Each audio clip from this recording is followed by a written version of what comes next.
So what's up everybody, Black Clover 342, spoilers out, and this chapter is wild. 𝙲𝚘𝚎 did take the Itachi route. I didn't think he was going to take it, but it is what it is. Still, it's very interesting to see what that story entails, because at the very end, we realize that Yami actually does care a lot about his sister. So I think there's more to the story of Yami massacring his family, but we'll see. We also get a background as to what type of people Yami's family is. So let's get into these Black Clover 342 spoilers.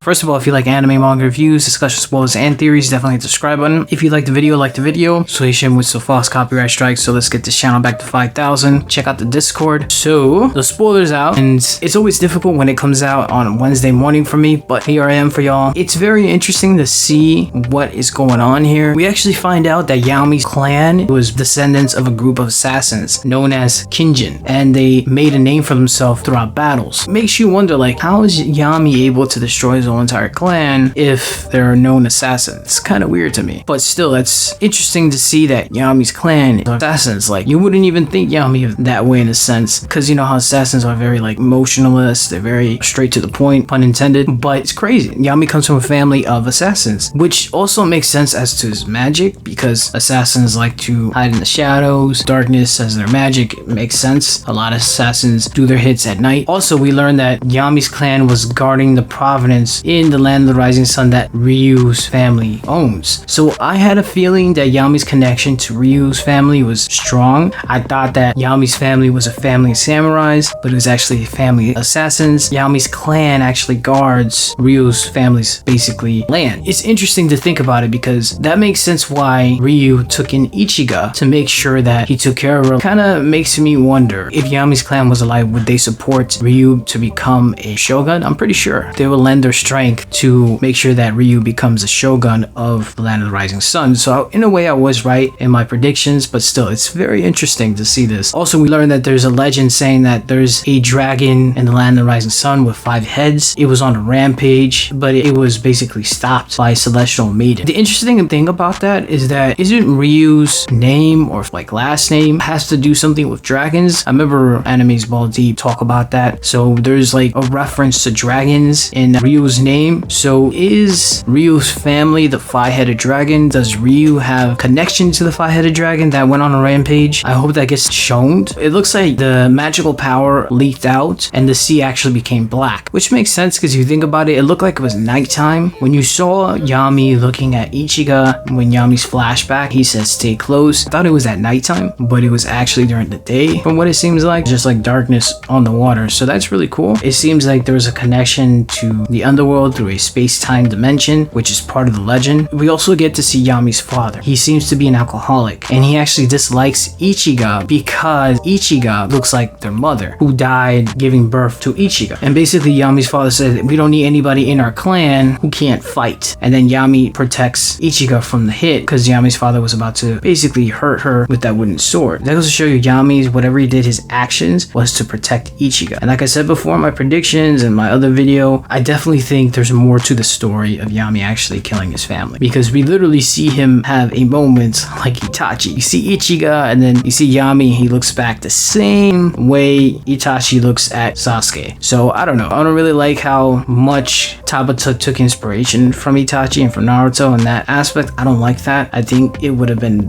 better if he didn't do that, but there's a story behind it, and I think Ryu is not as good of a person as we think he is. I think he has some shady backstory because of that 5-headed dragon legend that was on a rampage in the land of rising sun. His name has reference to a dragon. There's something weird about that, and that celestial maiden, I wonder if that's like indicating a divine race. I don't know. And there's a flashback to a small gathering including Ryu. So from the spoilers, I'm not entirely sure if it's either Ryu saying this or it's Yami, but one of them says that he's indifferent to status and the level of magical power. He wants to see a world where everybody laughs and lives together. And then Yami says dream on, again, but that's not a bad dream. Ichika says, but he lied. At the age of 13, he killed everyone in our clan. He left us, ran away to a foreign country to live his life with you. You can't trust him. Even with all that, Asa says he still has faith in Yami. And then Ichika doubles down that she's seen it in her own eyes. Asa basically looks down and says, this must be wrong. I really like how Asa's showing his true self. Like, even with somebody who's close to Yami, who's literally his sister, is saying all these negative things about him, he still believes in the person that, you know, helped him out.